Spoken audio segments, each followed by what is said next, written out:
sakit. Ya, anak-anak, ini kelas 10 ya, SMA, yang dari SMP. Selamat datang ya di SMA Al-Kausar kelas 10. Perkenalkan, nama saya. Ada yang kenal? Beberapa udah kenal ya.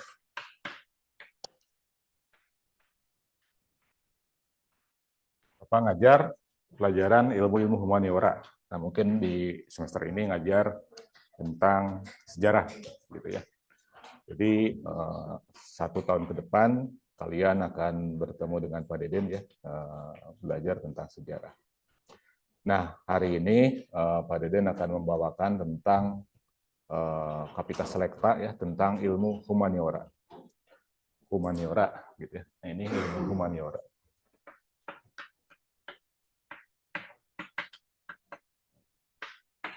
Dalam bahasa Inggris humanities gitu ya.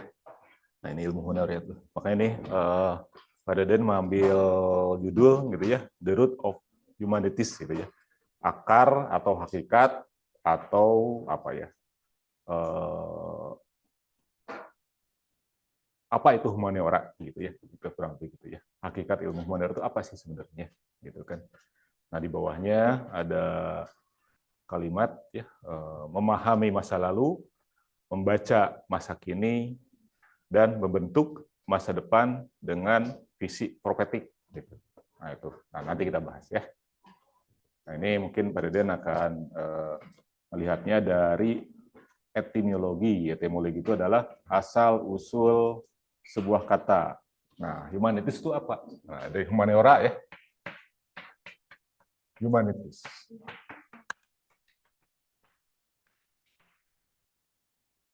Saya punya waktu berapa lama, Bella? Sampai 1 jam ya. Nah, humanitas dari humanus gitu ya. Ini bahasa Latin. Kadang disebut homo. Nah, homo itu manusia ya, bukan homo ini ya dalam istilah LGBT ya. Jadi homo sapien, nah contohnya gitu ya. Homo itu. Jadi homo human itu sama ya. Human dalam bahasa Inggris itu artinya manusia. Nah, kebetulan gitu ya, kebetulan gitu ya. Sama satu akar juga dengan humus dalam bahasa Latin. Nah, kalian mengenal humus apa? Humus itu apa humus? Ada yang tahu humus? Ya, itu tanah. Gitu. Siapa yang jawab tadi? Siapa namanya? Sudah kenalan? Rojan. Dari SMP mana? SMP Jura. Nah, jadi humus itu adalah tanah. Ya, nah ini. Jadi asal mulanya adalah dari humus. Nah, ini seakar dengan ya, dengan katakanlah dari kitab ya, kitab Al-Qur'an bahwa manusia berasal dari tanah. Ya, dari tanah yang dibentuk gitu ya. Mirip. Nah, makanya di sini kan gambarnya dibentuk tanah, ya, ada gambar tanah. Ya. Nah, manusia berasal dari tanah. Nah, pertanyaannya, betulkah manusia berasal dari tanah? Betulkah manusia berasal dari tanah? Benar nggak? Nah, kita lihat ya.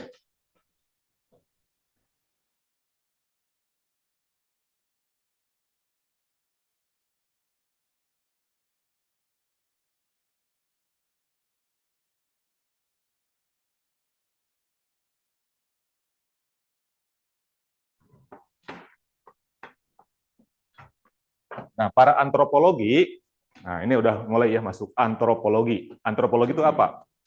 Antropologi. Ilmu apa? Antropologi.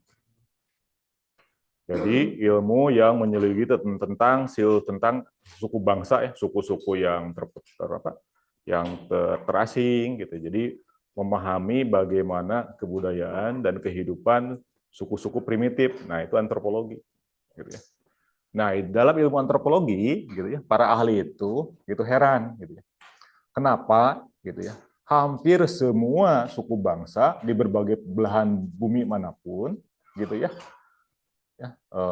di berbagai belahan bumi manapun ternyata memiliki mitos, dongeng, ya dongeng, mitologi gitu ya, mitologi tentang asal usul manusia. Nah, ini Pak Deden nulis ya. Di berbagai belahan dunia, banyak kebudayaan menyimpan origin myth, nah, mitos asal-usul, gitu ya, yang mengisahkan bahwa manusia berasal dari suatu tatanan yang lebih luhur, berasal dari luhur, gitu ya, dari langit. Nah, kalau dalam Al-Quran atau dalam Injil, dalam Taurat juga disebutkan Adam berasal dari surga, kan bukan dari bumi kan, dari surga, gitu asal-usul. Dekat dengan langit, para dewa atau yang ilahi, namun kemudian mengalami keterpisahan atau keterjatuhan. Nah, itu sama kan ada kisah Adam. Nah, sama di suku Irian, di suku Papua gitu. Ada semacam legenda bahwa orang Irian itu berasal dari seberang dunia lain gitu, dari laut mana gitu ya. Nah, kemudian dari mitologi Yunani gitu ya. Nah, bahwa asal-usul manusia itu dibentuk oleh dewa Prometheus ya, antara tanah, dibentuk dari tanah, ditambahkan api gitu. Nah, seperti itu. Kemudian turunkan ke bumi, gitu. Sama diturunkan, gitu ya. Nah, hampir semua suku bangsa seperti itu. Bahkan yang kita kenal dari Padang, punya legenda, gitu ya. Asal usul orang Padang itu bukan mendiami orang di sana di Sumatera, gitu, tapi berasal dari keturunan Iskandar Zulkarnain, gitu, dari dunia lain, sama, gitu ya. Dari seberang lautan, dari daerah mana, dari wilayah mana, seperti itu. Nah, jadi asal-usul manusia, asal-usul sebuah suku bangsa itu punya legendanya masing-masing, bahwa mereka itu bukan berasal dari wilayah yang mereka tinggali sebelumnya. Gitu ya, itu originnya.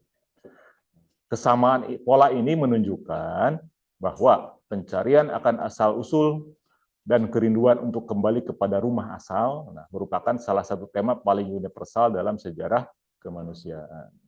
Jadi semuanya itu sepakat bahwa manusia itu bukan berasal dari wilayah yang dimana mereka sekarang tinggal, gitu ya, gitu. Semuanya begitu.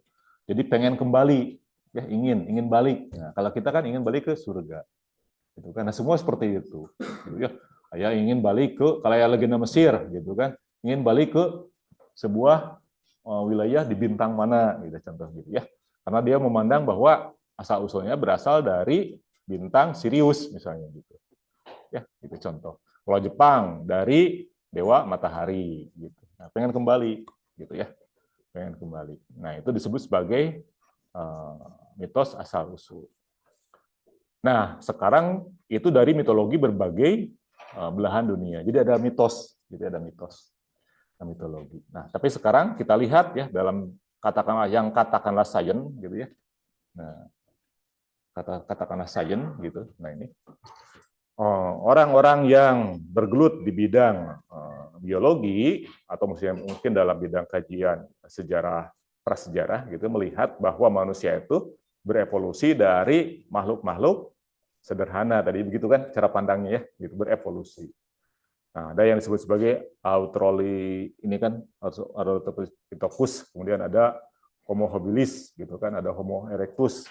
Nah, sampai kemudian ini ya Homo neanderthal gitu ya, Homo neanderthal. Nah, ini bertahap. Itu pandangan evolusi gitu ya. Pandangan pada biologi tentang berevolusi gitu. Jadi menemukan api, menemukan batu-batu, perangkat gitu. Nah, tapi gitu ya. Nah, tapi gitu, ternyata gitu kan ada sebuah lompatan meskipun ada proses evolusi dalam fisik gitu ya, dalam fisiologi ya, seolah-olah begitu. Tapi ternyata ya, sekitar 40.000 tahun lalu gitu ya. Nah, ada sebuah lompatan disebut revolusi gitu ya. Nah, ini para ahli bingung gitu, termasuk ada para ahli yang disebut ini adalah yang disebutnya ahli linguistik ya yang sekarang masih hidup, Noam Chomsky namanya. Ada nanti kalian kalau belajar linguistik, nah ada Chomsky ya. Nah, ternyata gitu manusia itu tiba-tiba saja. Nah, tiba-tiba gitu ya. Tiba-tiba itu revolusi kan? Kalian bisa bedain apa evolusi dan revolusi? Ya, siapa? Siapa yang? Nah, itu. Siapa namanya? Pat. Siapa namanya? Ahmad. Nah, gimana Ahmad? Evolusi dan revolusi bedanya? Evolusi itu perubahan secara jangka panjang Sedangkan kalau revolusi itu perubahan secara jangka pendek. Nah, itu. Jadi evolusi itu perubahannya jangka panjang dan perlahan gitu ya, pelan-pelan. Nah, ini ya. Kok nggak ini nggak berkembang ya? Nggak ini ya. Sini.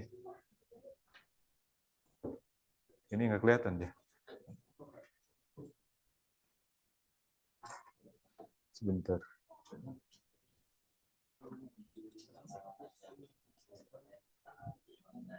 Ininya yang tampil beda.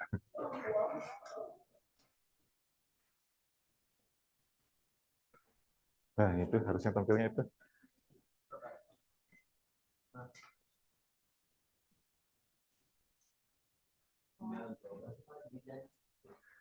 Nah, jadi Noam Chomsky itu menginikan bahwa ada revolusi dalam manusia itu. Nah, di kurang lebih 40.000 tahun lalu, ada 3 revolusi. Pertama itu revolusi linguistik. Nah, Chomsky heran, kenapa gitu ya, dengan tiba-tiba gitu ya, gitu ya, semua manusia di berbagai belahan dunia, disebut Homo sapiens, manusia modern, gitu ya, tiba-tiba aja bisa berbahasa, ya, tiba-tiba berbahasa. Kalau sebelumnya itu kan manusia itu ya yang makhluk-makhluk purba atau makhluk primitif itu bersuara, beda kan bersuara dengan berbahasa. Ya, bersuara itu kan ada suaranya kan, kayak binatang kan bersuara kan, gitu ya, ada suaranya. Nah, ternyata bisa berbahasa, gitu ya. Nah, itu. Ya, jadi pertama adalah revolusi linguistik. Nah, tiba-tiba aja gitu.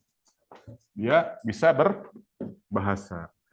Yang kedua, tiba-tiba aja manusia membuat gitu ya, membuat benda-benda untuk disembah yang disebut sebagai megalitikum gitu kan. Nah, sebelumnya kan dia menggunakan batu itu untuk membantu ya, untuk jadi perangkat, untuk berburu, untuk memotong daging gitu kan. Nah, tiba-tiba dia membuat bangunan-bangunan yang besar untuk disembah. Jadi revolusi yang kedua adalah gitu kan, ada yang disebut sebagai kecenderungan beragama, kecenderungan menyembah. Ya, tiba-tiba manusia berbagai belahan dunia itu ya punya sesuatu yang ingin disembah, gitu ya. Nah ini adalah, kemudian yang ketiga, tiba-tiba manusia, ini evolusi. Tiba-tiba manusia, gitu kan, nah di 40.000 ini, linguistik, naluri bertuhan, gitu, tiba-tiba membuat hiasan-hiasan, gitu ya, melukis gua-gua, gitu ya. Nah itu, ya, mulai berkesenian. Yang itu tuh, ya di sebelumnya itu nggak pernah terjadi, gitu. Itu lompatan, ya tiba-tiba aja, itu yang tiba-tiba. Jadi betul, secara fisik, gitu ya, secara raga, gitu, seolah-olah berevolusi, ya, seolah-olah, gitu. Tapi di titik tertentu tiba-tiba berubah, gitu ya. Nah ini. Nah, Chomsky juga termasuk itu ya, mengherankan. Ini dari mana? Gitu. Makanya dia untuk menjelaskan itu dia nggak ada punya teori lain kecuali tiba-tiba saja manusia bisa berkomunikasi. Gitu ya. Tiba-tiba saja manusia bisa berbahasa. Gitu. Nah itu dari mana? Gitu. Nah itu ya. Kalau kita sebagai orang beriman berarti kan ada sebuah fase di mana Adam diturunkan dan umatnya, seolah-olah begitu, gitu seolah-olah. Gitu ya. Nah, itu. Jadi ini meskipun di sini ada evolusi, tapi ada revolusi, gitu ya. Nah, ini diakui, gitu ya, oleh berbagai ahli, gitu. Nah, ini ketiba-tibaan ini. Gitu. Nah, inilah yang membedakan, gitu ternyata, gitu ya. Selanjutnya, ini 3 karakter ini adalah karakter Homo sapiens, ya, manusia, ya, yang membedakan dengan manusia purba, gitu. Jadi apa bedanya manusia Homo sapiens, gitu ya, Homo sapiens dengan 3 karakter ini yang sebelumnya, itu 3 ini. Gitu. Nah, jadi kan kalian, Homo sapiens, Homo sapiens itu kan manusia yang sekarang, Pak Deden, kalian, gitu ya, semua di sini ada Homo sapiens spesiesnya. Ya. Nah, Homo itu kan dari tanah. Nah, badannya dari tanah dibentuk ya. Nah, sapien, sapien itu bijaksana. Nah, ini dari mana? Nah, dari mana? Nah, ada 3 karakter itu tadi ya. Tiba-tiba manusia bisa berbahasa, beragama, dan berkesenian. Itu adalah karakter manusia. Gitu ya. Gitu ya. Berbahasa, beragama. Nah, ini ya, bertuhan tepatnya ya. Karena mungkin orang belum beragama ya, karena mungkin agama belum hadir misalnya gitu ya, tapi bertuhan, menyembah Tuhannya mungkin apa, batu, matahari bisa jadi ya, tapi bertuhan gitu ya, dan berkesenian gitu. Nah itu adalah ciri dari Homo sapien. Nah itu yang beda. Nah jadi seperti itu. Nah di lab, nah ini kan manusia itu kan sama ya, itu secara individu ya. Tapi secara kelompok, secara komunal juga, gitu kan. Ininya kata-kata ini ya. Nah, secara komunal juga di titik tertentu ada revolusi, gitu ya. Jadi peradaban itu tidak dimulai ketika ini dari seorang antropolog ya Margaret Mead ya. Ketika manusia membuat alat batu atau menemukan api. Peradaban mulai tumbuh ketika manusia mulai merawat sesamanya, gitu ya. Nah, tiba-tiba manusia berbeda dengan binatang, peduli dengan sesama, ya, peduli dengan sesama, memberikan, saling memberi, gitu, bertukar, gitu kan, nah seperti itu, ya. Nah, tiba-tiba ngasih, memberi itu sebuah keutamaan, gitu, dalam level sosial, ya, memberi, ya, memberi, menghormati orang lain, menyayangi orang lain, merawat, gitu kan, itu tiba-tiba, ya, ada begitunya, gitu, di level individu, di level komunitas gitu, makanya disebut sebagai zoon politikon gitu ya. Nah ini, nah jadi secara individu manusia itu berbahasa, bertuhan, berkesenian, itu karakter Homo sapien. Secara komunitas manusia menjadi saling merawat, memberi gitu ya. Nah ini, nah alienasi, nah ini ya, alienasi. Nah tadi kan cerita bahwa setiap suku bangsa di berbagai belahan bumi manapun, gitu ya, punya mitos, punya kisah, punya dongeng bahwa dirinya itu bukan bagian dari yang sekarang dia tinggal, ya tadinya, bukan bagian dari yang dia tinggal.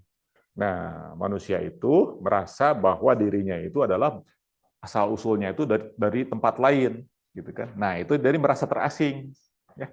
Terasing itu apa ya? Gelisah gitu kan, gitu ya. Bertanya gitu kan. Nah, merasa begitu, gitu kan.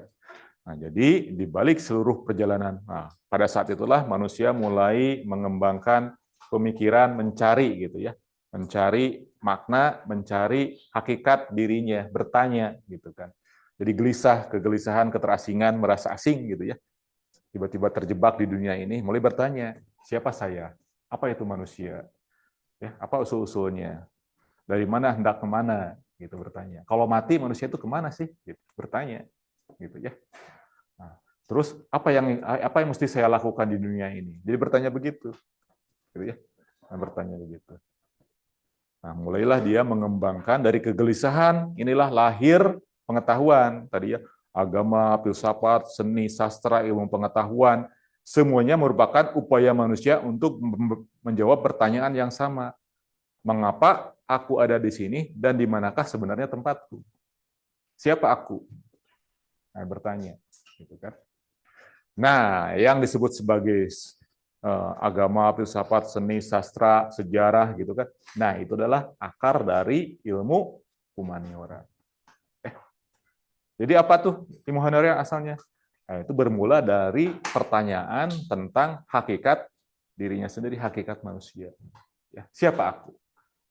Ya, mau kemana aku ini? Apa yang harus dilakukan di dunia? Nah, lahirlah pengetahuan.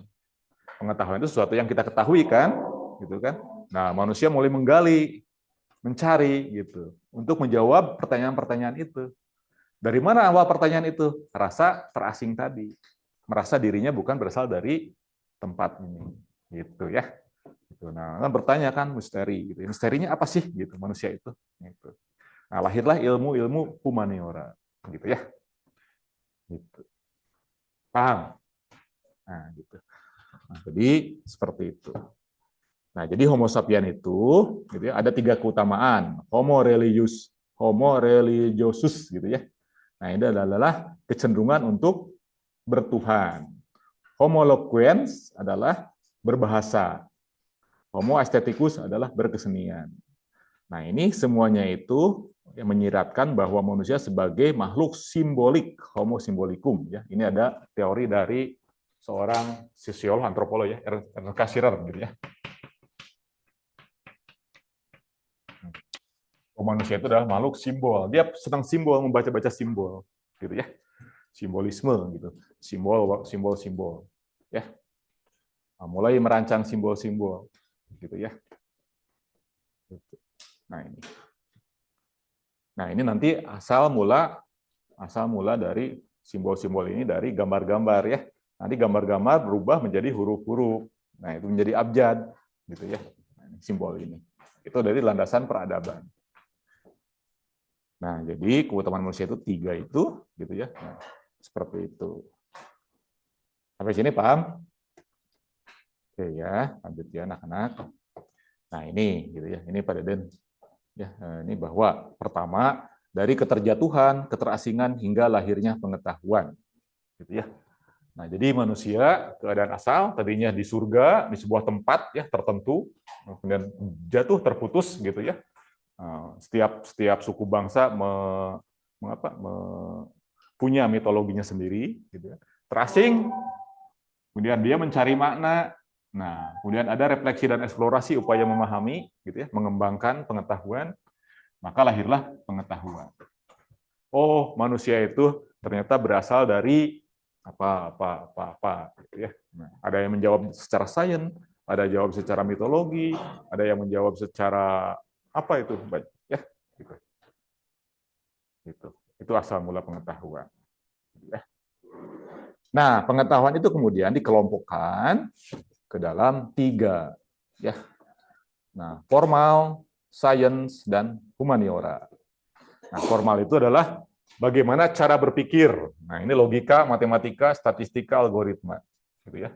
Bagaimana cara kita berpikir? Jadi logika, ya. Logika itu contohnya gimana? Ya, ini siapa namanya? Sabik. Nah, misalnya Sabik. Contoh logika. Jika Sabik berada di kelas 10, maka tidak mungkin Sabik berada di perpus. Benar nggak logikanya? Betul, contoh. Ya, itu logika, gitu ya. Jika X maka Y, itu logika, gitu ya.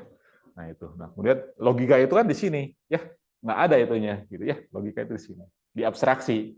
Makanya itu formal bentuk, karena di abstraksi pikiran kita. Jika A maka E, ya. Gitu contoh.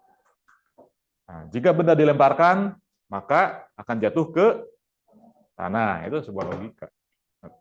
Ya, sebuah logika formal. Nah, ini logika. Kemudian ada matematika. 1 tambah 1 sama dengan 2. Ada yang lain nggak? Nah, ada.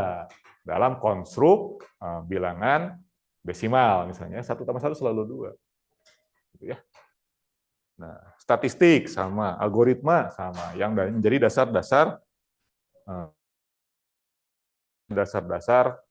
komputasi gitu. Nah, ini adalah logika. Jadi nggak ada objeknya adalah di sini, ya, di abstraksi kita, di pikiran. Nah, ada sains, bagaimana alam bekerja, fisika, kimia, biologi, astronomi. Nah, alam bekerja, fisis, gitu kan? Bagaimana alam bekerja, gitu kan? Nah, kalau misalnya kayu dibakar itu seperti apa jadinya gitu. Air, kalau misalnya air dipanaskan gimana titik didihnya. Nah, itu kan. Itu adalah bagaimana alam bekerja, fisika. Gitu ya. Kimia tentang ilmu tentang apa? Kimia. Bagaimana alam disusun gitu kan. Dia mencari elemen unsur paling kecil yang disebut dengan atomos itu kan dari Demokritos kan. Mungkin kemarin Pak Yorga ya bicara ya. Nah, Kapita Selecta mungkin ya yang pada ini. Nah, bagaimana alam disusun itu dari kimia, dan bagaimana sebuah unsur berubah, gitu ya, itu kimia. Ya, hidrogen ditambah oksigen menjadi air, gitu. Contoh, ya. Nah ini, jadi kimia itu adalah dasarnya gitu. Biologi, bagaimana makhluk hidup, astronomi, bagaimana benda-benda langit, gitu ya. Nah di sini ada humaniora, bagaimana seharusnya manusia itu, siapa manusia, dari mana berasal, mengapa hidup, bagaimana menjalani hidup, kemana kita akan pergi. Nah ini semuanya adalah humaniora. Filsafat, sejarah, sosiologi, ekonomi, politik, antropologi, termasuk seni, itu masuk humaniora. Cara kita hidup, bagaimana memahami manusia, siapa manusia, nah itu tentang manusia, gitu. Ya itu humaniora. Gitu. Nah itu. Nah di antara itu ada integrative science. Ya. Jadi gabungan antara humaniora dan sains misalnya. Gitu ya. Contoh geografi, ilmu lingkungan, sains kognitif dan banyak ya nanti. Ya. Ada banyak-banyak ilmu integratif. Jadi gabungan dari ilmu tentang manusia dengan sains gitu. Gabung. Ya. Kedokteran kan gitu, integratif science. Jadi manusia secara tubuh gitu. Tapi juga dia ada sainsnya, ya, biologi. Contoh, ya. Nah, jadi ada formal, sains, humaniora. Gitu ya. Nah, ini adalah dalam klasifikasi keilmuan secara garis besar. Nah, kalau di SMA, ini pada ini langsung ya, ada penjurusan, ada STEM, ada sosial, humaniora.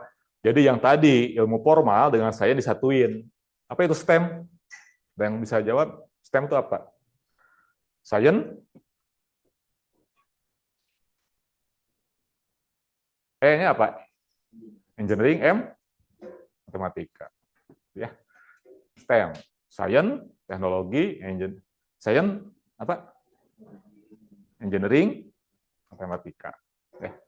Nah, di sini ada sosial, humaniora, politik, sejarah, ekonomi, itu humaniora. Ya.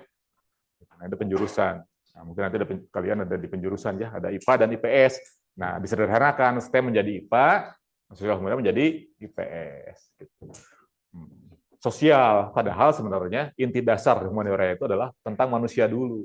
Ya, jadi sebelum ke sosial, sosial itu kan sudah komunitas ya.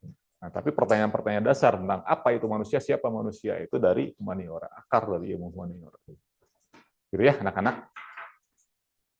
Nah, jadi secara keilmuan itu, nah ini ada petanya ya, ada sejarah, ada antropologi, ekonomi, ekonomi mikro, makro, ekonomi pembangunan, ekonomi syariah, ekonomi perilaku, ada bahasa, linguistik, sosiolinguistik, semantik, pragmatik, sastra, itu kan bahasa.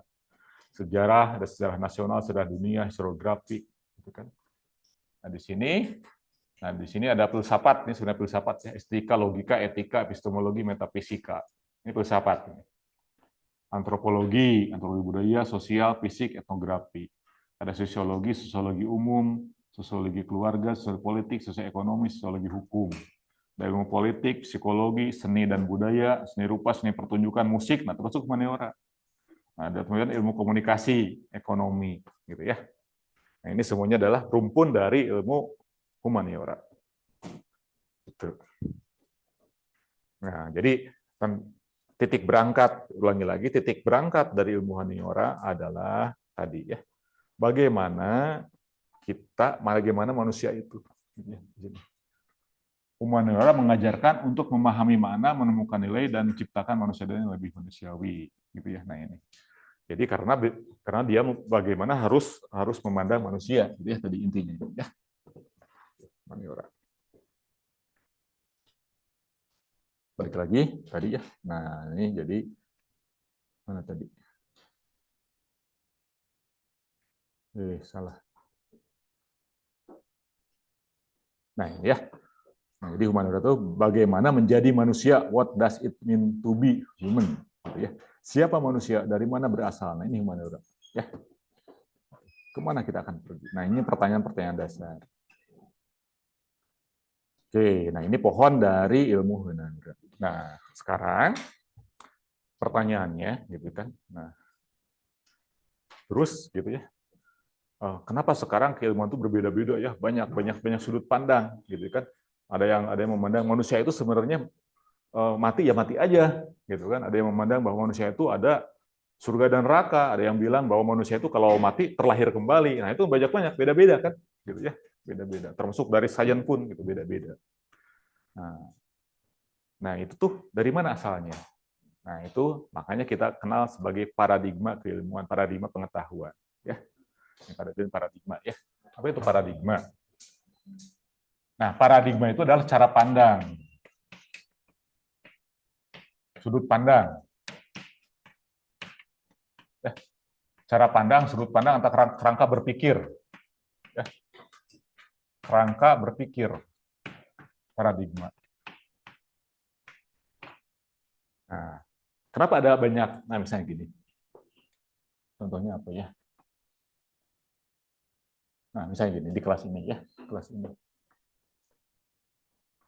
Kalau ditanya gitu, kalau ditanya, apa itu langit? Apa itu langit? Apa itu langit? Nah, kalian misalnya asumsinya nggak pernah melihat langit. Nah, berada di kelas ini, apa itu langit? Kan akan melihat kan, langit itu mana? Ke sana kan? Gitu ya. Nah, tiba-tiba melihat ke sana, maka mendefinisikan langit itu adalah karena terbatas kan penglihatannya. Langit itu adalah warnanya hijau, gitu kan? Gitu kan? Padahal yang lihat pohon, gitu kan? Gitu kan? Benar nggak? Gitu. Nah, langit. Ada yang lihat di situ, langit itu adalah seperti ada warna putihnya, gitu kan? Bentuknya adalah kotak, gitu kan? Gitu kan? Gitu. Ada yang lihat di situ, langit itu kalau yang lihat jendelanya bulat, langit itu adalah berwarna bulat, gitu kan. Nah, ada banyak burung, nah itu langit, gitu. Ya. Jadi masing-masing mendefinisikan sesuai dengan dari mana dia melihat. Nah, itu paradigma. Ya, paradigma. Benar atau salah? Benar atau salah? Nah, seperti ada orang buta, 3 orang buta ya, ingin mendeskripsikan tentang gajah. Yang ada ceritakan di kisah sufistik gitu ya. Nah, 3 orang buta itu kan dituntun, dia belum pernah melihat gajah, bertanya bentuknya seperti apa gajah itu. Maka dia dibimbing, suruh meraba. Yang satu meraba telinga, yang satu meraba ekor, yang satu meraba kaki. Nah, yang meraba kaki bicara gajah itu seperti pohon keras gitu. Nah, terus yang satu lagi gajah itu seperti ular gitu. Nah, yang meraba ekor. Dan bilang gajah itu seperti daun yang meraba telinga. Benar nggak?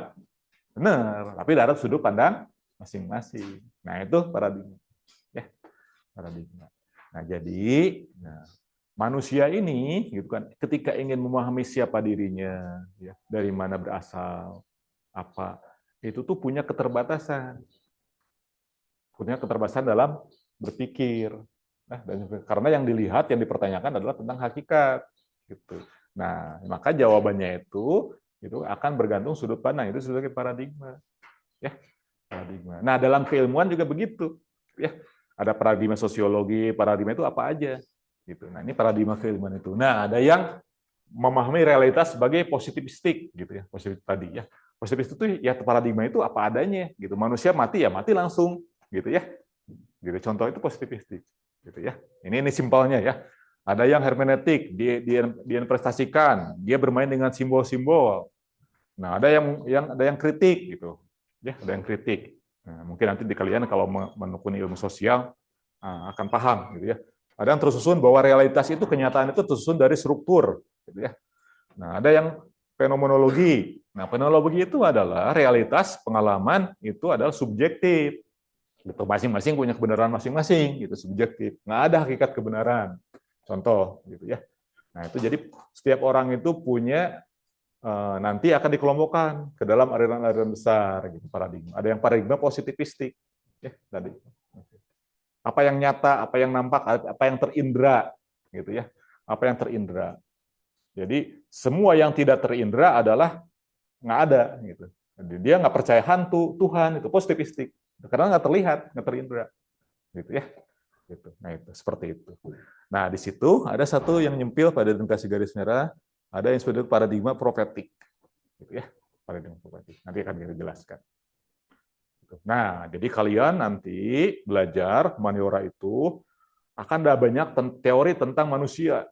Ya, ada yang humanistik, ada yang behavioristik, ada banyak gitu. Secara psikologi gitu ya banyak. Secara filsafat banyak juga akan menemui. Nah, itu ada tadi kerangka berpikir, sudut pandang yang terbatas. Mana yang benar? Yang benar itu adalah ketika kalian pindah dari kelas ini melihat ke langit. Benar nggak? Gitu. Tuh. Ketika tadi yang 3 orang buta, ketika kalian langsung bisa membuka mata, tidak buta, melihat gajah itu utuh. Nah, itu yang benar. Gitu kan? Gitu. Itu yang benar. Gitu ya. Nah, itu yang disebut sebagai properti. Nah, paradigma ilmu al-kausar gitu kan. Nah, jadi anak-anak gitu ya.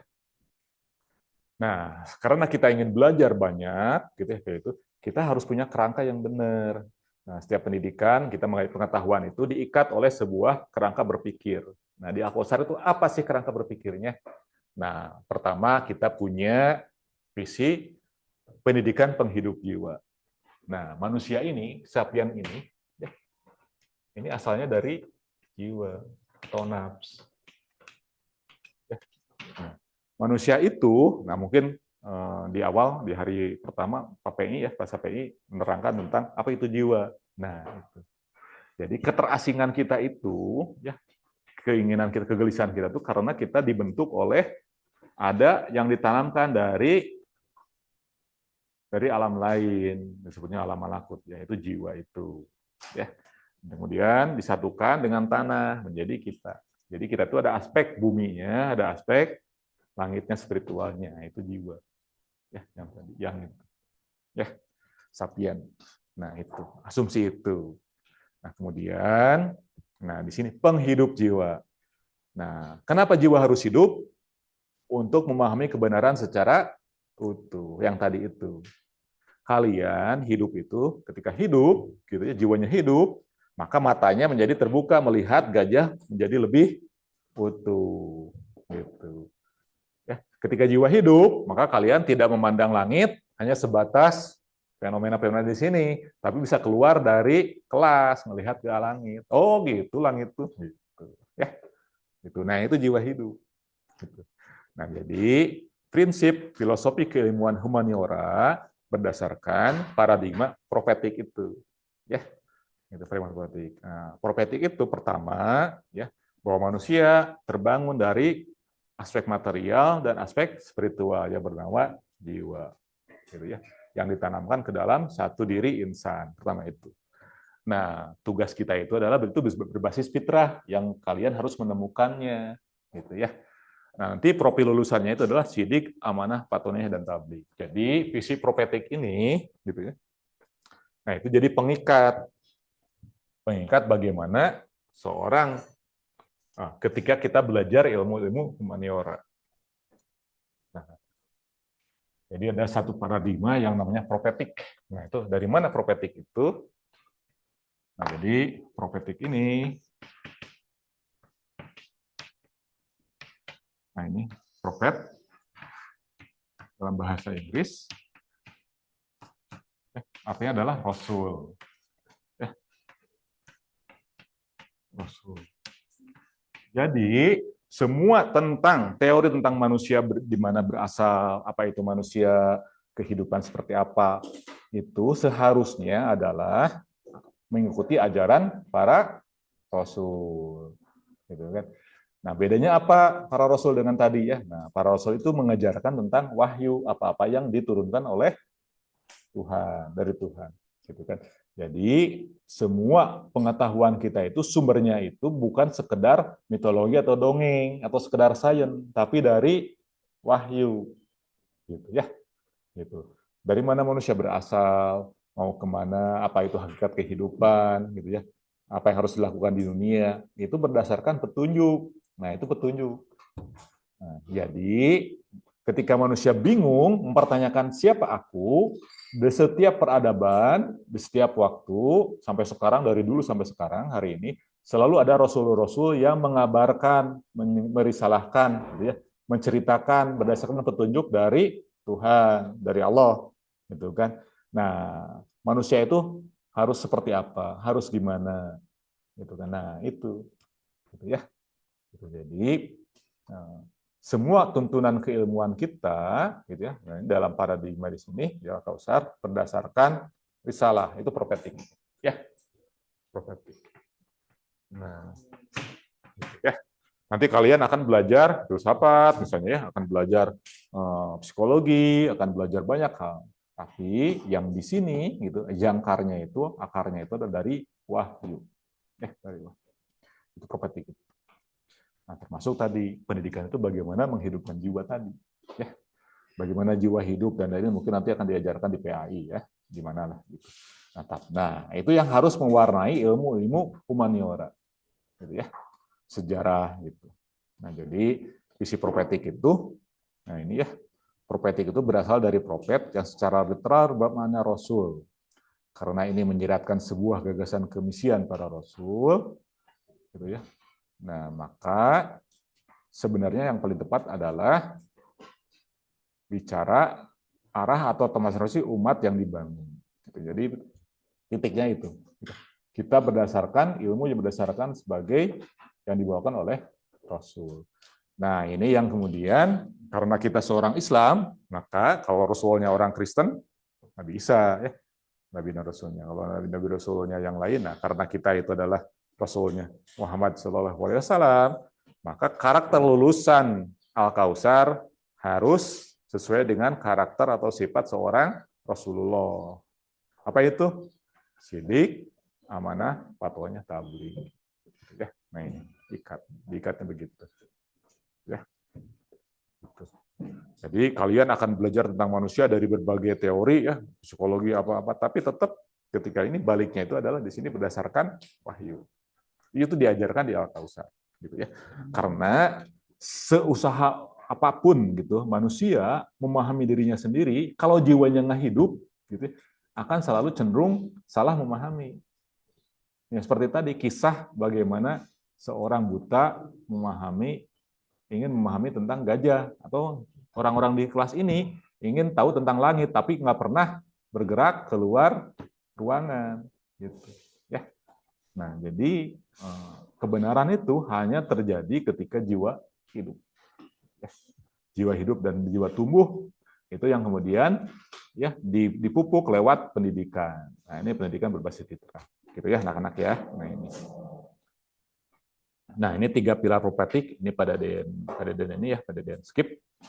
Humanisasi, liberasi, tendensi, ini ilmu-ilmu, ini mungkin nanti istilah sosiologi ya, akan diajarkan oleh Bu Lia, Bu Rahmalia. Nah, jadi ilmu-ilmu dalam visi profetik ini, ketika kita belajar sejarah, maka kita akan memahami masa lalu, membaca masa kini sebagai sebuah bagaimana Allah bekerja, gitu kan, dan merancang masa depan secara profetik. Secara profetik itu adalah bagaimana kita membangun sebuah peradaban, merancang masa depan ya sesuai dengan apa yang dicita-citakan oleh Rasulullah. Gitu ya. Itu belajar sejarah itu begitu nanti ya. Jadi tidak hanya ngapalin tahun, ngapalin enggak, tempat, kejadian, enggak seperti itu. Tapi kita punya kewajiban untuk belajar mengambil hikmah dan merancang masa depan. Ya. Agar sesuai dengan visi kenabian. Itu sejarah. Gitu ya. Nah, sosiologi juga gitu. Tidak hanya memahami masyarakat, tetapi juga mentransformasikannya melalui, ketika jiwa kita hidup bebas gitu kan, maka kita harus punya kewajiban untuk sama masyarakat itu bagaimana ditransformasi supaya jiwanya hidup juga. Itu sosiologi harusnya seperti itu, ya. Gitu. Nah, di ekonomi kita tidak hanya belajar tentang oikos dan nomos misalnya ya, tentang ilmu ekonomi gitu. Ya, sekedar misalnya bagaimana efisiensi, bagaimana kita punya uang, nggak seperti itu. Tapi tadi bagaimana manusia itu gitu kan bisa bertukar keunggulan diri. Keunggulan itu kan dari jiwa. Keunggulan diri masing-masing secara dalam transaksi yang baik dan benar. Gitu. Masing-masing itu memberi karena tadi hakikat manusia yang benar itu adalah keinginan untuk memberi. Ya. Dalam tradisi ekonomi, misalnya dalam sudut pandang ekonomi, ketika orang berzakat, bersedekah, itu nggak masuk akal, nggak masuk hitungan ekonomi. Nah, gitu kan contoh, gitu kan. Orang berzakat, orang bersedekah, ngapain gitu kan dalam teori ekonomi. Nggak efisien gitu, ngapain gitu. Nah, nggak seperti itu kan. Nah, jadi ekonomi itu dibangun justru dengan kita itu tadi ya, yang disebut sebagai John Politikon, kita masuk sosial, masing-masing harus saling berbagi, karena itu adalah menjadi keutamaan manusia. Gitu ya. Makanya di Islam ada konsep amal soleh, ya, amal soleh, ya, gitu. Amal yang sesuai dengan keunggulan diri kalian. Nah, bahasa tidak hanya sekedar kalian belajar cuap-cuap, oh belajar bahasa Inggris bisa apa enggak, tapi kalian bisa memahami bagaimana gitu kan. Nah, misalnya dalam bahasa Arab, oh ada Al-Qur'an, dalam bahasa Latin, oh ada apa, kitab apa ya. Itu bahasa-bahasa yang dibawa oleh para rasul. Ya. Nah, juga sebagai penyampai kebenaran tabligh itu. Kalian kan punya karakter profil lulusan tabligh. Nah, dengan belajar bahasa, nah, jadi menjadi penyampai kebenaran. Gitu ya. Jadi ilmu dalam visi profetik seperti ini. Nah, itulah ya, ini semuanya adalah ilmu-ilmu humaniora. Ya, jadi ilmu humaniora itu dalam paradigma kausar diikat dalam visi profetik. Ya, profet. Ya, rasul. Nah, ini mungkin ya, karena nanti kalau misalnya kalian belajar tanpa ada pemandu, ada panduan arahnya kemana, gitu. Nah, itu kan banyak kan teori-teori itu, ya, teori-teori itu banyak sekali. Ada yang memandang manusia itu ya sekedar bagaimana manusia itu apa? Manusia itu ada, manusia itu inti dasarnya itu adalah syahwat, misalnya hawa nafsu aja, gitu, misalnya gitu ya. Ada teori seperti itu. Manusia itu sebenarnya ya tubuh aja, gitu. Kesadaran dari mana? Kesadaran itu dari otak, ada yang begitu. Ya, padahal tadi kita punya ini kan punya pandangan yang benar bahwa kesadaran ini berasal dari tadi jiwa itu. Ya, kesadaran kita yang kita bisa berakal, bisa berpikir, gitu kan. Ada sesuatu yang ruh dan jiwa yang hidup. Ya, gitu. Oke, gitu ya. Nah ini, sekarang kita mendarat. Nah, belajar sosial humaniora di SMA. Nah, seperti ini, gitu nanti kalian kita akan belajar sosiologi dan sejarah. Kalau ekonomi kan sudah disampaikan di Kapita Selekta, yang bahasa sudah disampaikan. Nah, ini yang Pak Deden langsung aja ya. Nah, di bahasan ini, nah kalau sejarah mungkin nanti kalian akan belajar di kelas 1 semester 1 ya tentang metodologi sejarah, zaman prasejarah atau praaksara. Kemudian ada kerajaan Hindu dan Buddha. Nah, saya akan ngajar, gitu kan. Kemudian ada teori di semester 2, kalian akan belajar teori masuknya Islam, sejarah Wali Songo, kejayaan dan kerajaan Islam Nusantara. Nah, itu di semester 2. Kemudian di kelas 11 gitu ya. Kelas 11 kalian akan belajar jalur rempah, kolonialisme, organisasi pergerakan nasional, ini Pak Ihsan. Di kelas 11 semester 2-nya, kalian akan belajar krisis ekonomi global, masa Jepang, perumusan konstitusi dan proklamasi. Nah, ini Pak Ihsan juga. Di kelas 12 semester pertama, kalian akan belajar agresi militer, disintegrasi bangsa, kebijakan ekonomi di berbagai rejim. Ini ada Pak Ihsan dan Pak Sapei. Kemudian di kelas 12 semester 2, kalian akan belajar Orde Baru, reformasi, perang dingin, dan geopolitik. Nah, tadi ya. Kalian akan belajar detail gitu. Yang dicari apa? Tadi hikmah, ya. Bagaimana kita bisa membaca masa lalu, ya, tadi. Karena tadi itu balik lagi. Nah, sejarah ini, nah, bagaimana kita memahami masa lalu, membaca masa kini, dan membangun masa depan sesuai dengan cita-cita kenabian. Gitu ya. Itu tujuannya. Jadi belajar sejarah itu harus punya tujuan. Nah, itu ya. Memahami masa lalu, membaca masa kini, dan membentuk masa depan dengan cita-cita kenabian. Itu ya, tujuan belajar sejarah.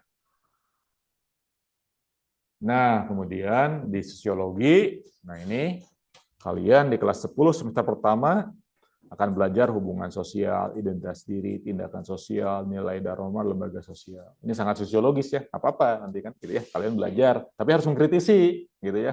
Kalau nggak sesuai dengan ini, maka kritisi. Jadi ya.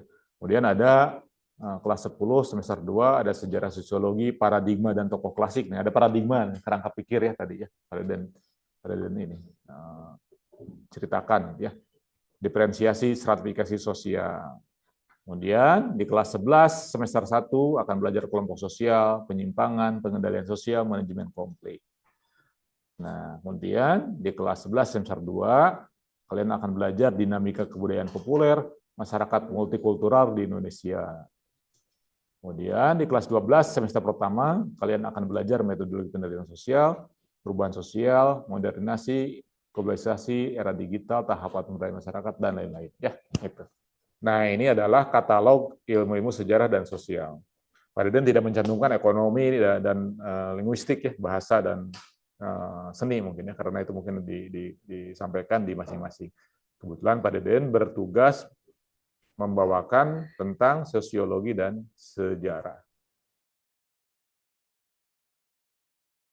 Sumber utamanya, sumber utamanya mungkin nanti akan dibahas ya, ada pengantar sosiologi, ada peminatan. Nah, ini sejarah, ada sejarah nasional Indonesia, ya, ada ini sumber utamanya. Nah, keterkaitan dengan mata pelajaran lain, ada matematika, ekonomi, geografi, dan bahasa. Ya, karena kita belajar itu nggak mungkin satu. Kita belajar sejarah, gitu kan, pasti ada matematikanya, ada statistikanya, ya, ada geografinya.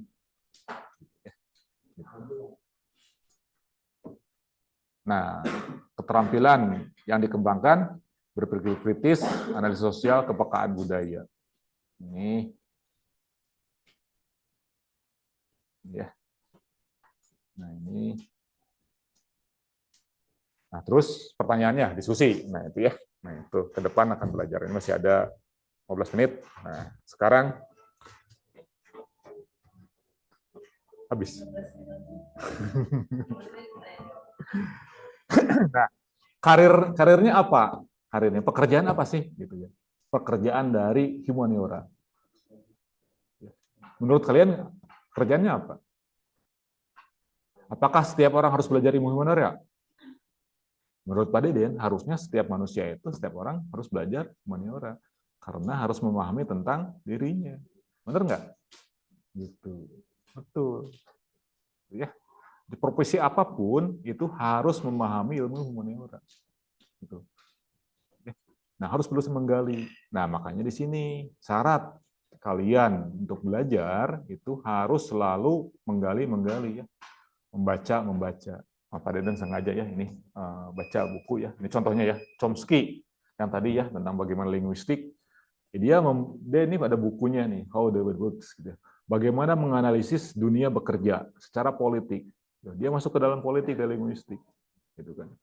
Ya, Noam Chomsky itu termasuk yang orang-orang kritis yang sering jadi rujukan ilmu humaniora di abad ini. Itu bagaimana manusia bekerja. Gitu. Jadi lintas bidang harusnya humaniora itu, gitu kan, itu dipelajari oleh setiap manusia. Ya, karena tadi harusnya manusia itu bertanya tentang siapa dirinya. Nah ini Pak Deden ya, ini bagaimana ya mengindikan. Ini contohnya seorang saintis ya, gitu ya, kepunahan ke-6 gitu ya ini. Jadi dia belajar sejarah gitu kan. Terus akhirnya bahwa manusia ternyata sejak terciptanya dunia ini, bumi, planet bumi ini mengalami 6 kepunahan. Ya, 6 kepunahan. Kepunahan terakhir adalah dari kepunahan kelima itu dari dinosaurus ya, yang menghancurkan para kadal, gitu ya, dino. Gitu. Nah, bayangkan aja gitu ya, kita mengalami 6 kepunahan. Jadi tadinya bumi ini dihuni oleh makhluk-makhluk sederhana, punah, maka meningkat menjadi banyak ikan-ikan, punah lagi, ya, menjadi kadal-kadal, dinosaurus besar, punah lagi, gitu. Ya, baru ada mamalia, gitu kan, manusia lahir dari sini, makhluk cerdas. Coba bayangkan kalau nggak ada kepunahan, gitu, mungkin makhluk sekarang itu makhluk cerdas itu berbentuk kadal, gitu ya. Mungkin ya, gitu, karena proses evolusi makhluk cerdas itu jadi kadal, gitu ya. Contoh aja gitu ya. Nah, ini di sini ya dibahas. Nah, jadi ini sama, ini multidisiplin juga, gitu ya. Nah ini ada apa ada ya, skip ya ini kebetulan. Nah, ini alienasi, bagaimana mengkaji ya keterasingan tadi, kegelisahan secara filosofi sampai bukunya setebal gini. Ya, cuma ingin menguji tentang mengapa manusia merasa terasing, dari mana asalnya. Nah, ya. Terus kemudian di sini ada Tim Marshall, dia seorang geografi. Dia mengkaji ternyata yang disebut dengan peran Iran, perang dengan Amerika, perang Rusia, perang apa, asal-usulnya adalah dari geografi. Gitu ya, dari bentang. Ini mengkaji itu. Jadi semua konflik-konflik geopolitik yang sekarang, Cina gimana, itu berasal dari geografi. Menarik. Ya. Nah, jadi harus banyak baca syarat pertamanya. Ya, gitu. Nah, terus ada lagi nih. Nah, ini seorang saintis, Han Jaewos Pakrik. Nah, dia mengkaji sejarah manusia mencari pengetahuan dari atomus hingga kuak. Dia seorang fisikawan di ITB. Gitu. Ini belajar humaniora secara ini, kemudian bisa menuliskan buku. Jadi humaniora itu mestinya dipelajari oleh setiap manusia, setiap orang. Ya, karena dia belajar memahami dirinya sendiri. Ya, memahami manusia. Nah, gitu ya. Nah, terus kemudian ini ya, bagaimana? Nah, ini contoh. Nah, dalam Summa Oriental, nah ini contoh kita belajar ya, refleksi, mengkritisi ya. Ternyata dalam catatan Summa Oriental, ya ini Tom Pire namanya, gitu kan. Ternyata manusia-manusia Indonesia itu, gitu ya, di awal-awal dia mengkaji ya, melihat orang Sunda, orang besar, tinggi, seorang yang sudah dilihat di berbagai di Selat Malaka, di Arab, ini sudah ada. Dia seorang yang tinggi besar gitu ya, secara postur, secara apa gitu ya. Nah, terus kemudian tiba-tiba kita melihatnya hanya seorang yang menjadi pendek, misalnya jadi apa gitu ya. Nah, itu ada sebuah cara pandang, ada sebuah perubahan gitu, perubahan budaya. Nah, bisa dilihat dari sini. Gitu, contoh gitu ya. Nah, contoh itu dari mana? Kalau kita lihat sejarah misalnya dulu disebut dengan prasasti di Bogor, Tarumanegara, bagaimana orang-orang Sunda misalnya gitu kan, itu sampai Raja Purnawarman itu menyembelih 1.000 ekor kerbau gitu, untuk dimakan. Ternyata sejak dulu manusia Indonesia itu proteinnya besar, ya, makan protein binatang-binatang yang baik gitu. Tiba-tiba ada sebuah fase di mana seolah-olah tradisi kita itu menjadi lalab-lalaban, misalnya orang Sunda itu suka lalab-lalaban. Nah, itu salah ternyata. Ya, gitu. Nah, itu adalah rekayasa dari penjajah sebenarnya. Gitu contoh gitu ya, contoh gitu. Tiba-tiba orang Sunda jadi pemakan ikan asin dan lalap gitu. Padahal nggak seperti itu dulunya.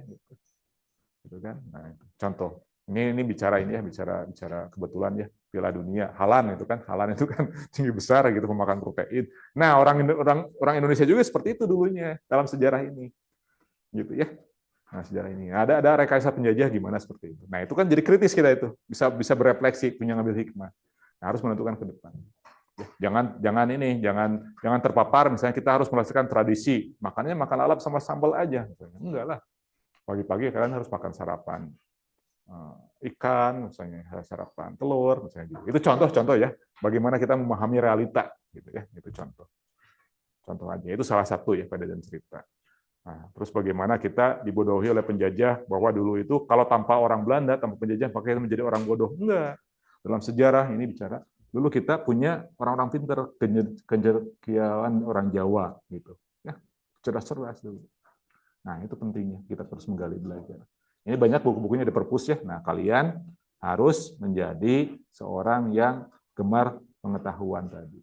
Baca yang banyak, gitu ya. Belajar yang tekun, gitu kan. Bukan untuk apa? Supaya kita bisa memahami kita sendiri. Ya, memahami yang dilakukan. Gitu ya. Memahami tujuan hidup kita apa. Bisa menggali potensi diri masing-masing. Gitu ya. Itu mungkin ya anak-anak ya. Nah, itu. Nah, itu jadi dari Pak Deden seperti itu. Nah, ini sengaja saya Pak Deden bawa ya, untuk supaya kalian memancing gitu, bahwa kalian harus belajar yang banyak, semangat gitu. Bukan terpaksa. Ya, jangan terpaksa. Menggali pengetahuan itu jangan terpaksa. Mau karena disuruh, karena mau ujian, jangan. Pengetahuan itu luas. Gitu ya. Nah, kalian harus punya semangat. Ya. memahami diri sendiri.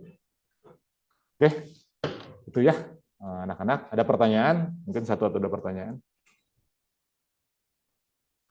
Kak, yang ditanyain? Siapa itu? Adil, ada pertanyaan? Rasa? Ya? Minta itu dok, bagian itu yang bagian novel sejarah. Bagian novel sejarah? Ya. Yang tadi? Apanya? Bukunya? Materi itu katalog. Nah, ini. Yang mau saya catat.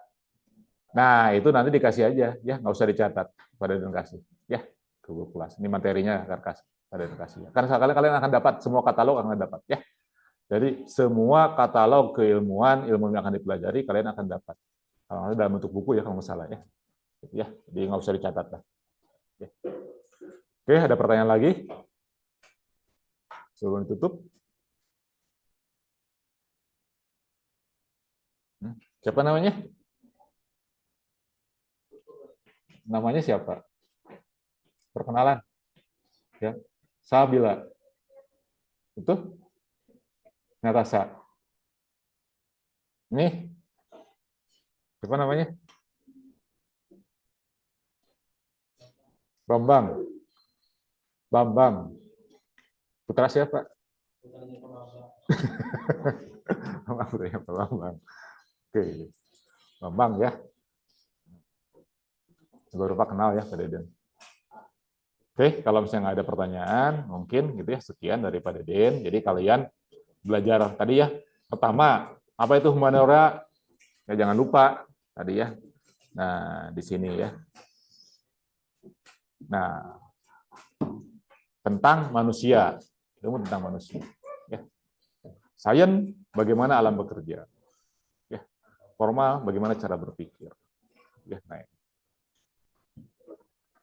nah, terus, kita harus ada tuntunan untuk belajar. Nah, kita itu berdasarkan tadi profetik, gitu, wahyu, gitu ya.